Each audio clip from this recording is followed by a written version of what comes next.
Assalamualaikum warahmatullahi wabarakatuh. Selamat pagi anak-anak, sampai berjumpa kembali.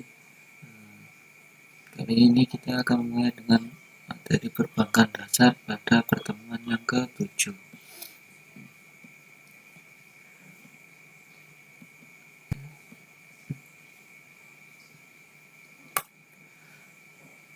Kita memasuki kompetensi dasar 3.5, yaitu memahami bank di Indonesia. Kemudian kompetensi 4.5 yaitu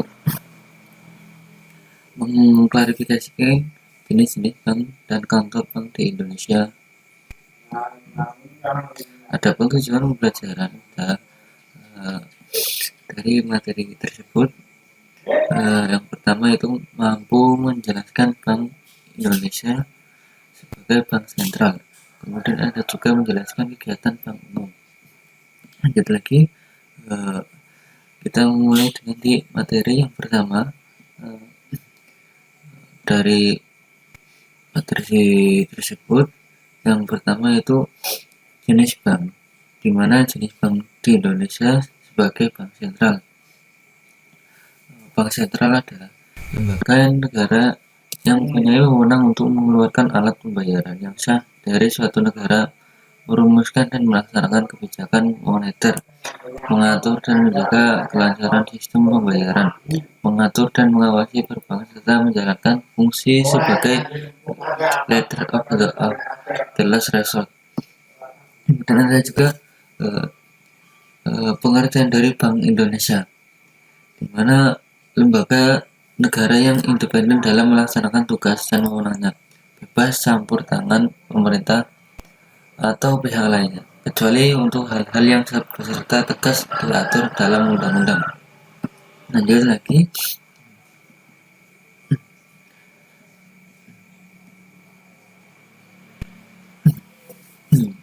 di sini ada beberapa macam-macam peranan bank sentral.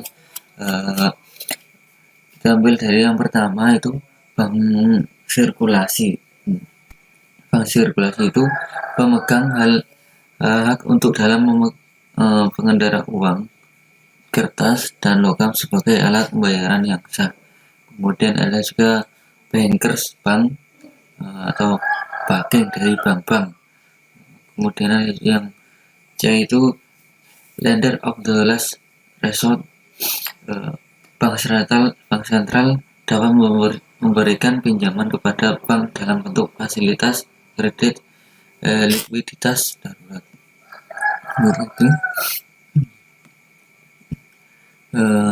Ada juga melaksanakan kebijakan moneter. Melaksanakan kebijakan moneter itu sebagai pelaksana bank sentral mengeluarkan kebijakan beberapa instrumen moneter, seperti yang pertama itu minuman reserve requirement atau cash reception. Kemudian ada juga operasi pasar terbuka atau open market operation. Kemudian fasilitas diskontrol atau diskon window. Kemudian pengawasan kredit selektif atau kredit allocation atau selective credit control. Kemudian yang terakhir itu tingkat nilai tukar mata uang asing atau foreign exchange rate. Lanjut lagi,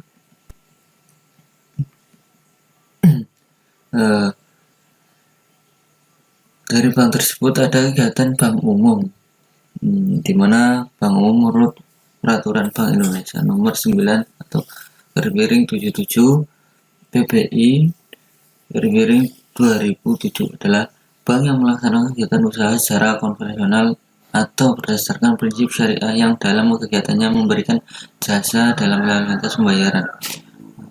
Jasa yang diberikan oleh bank umum bersifat umum, artinya dapat memberikan seluruh jasa perbankan yang ada. Bank umum itu sering disebut juga bank komersial.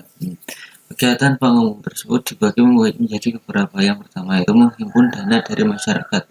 Kemudian ada juga yang memberikan kredit, Lanjut lagi, menerbitkan surat pengakuan utang. Kemudian lagi memindahkan uang baik untuk kepentingan nasabah maupun bank itu sendiri.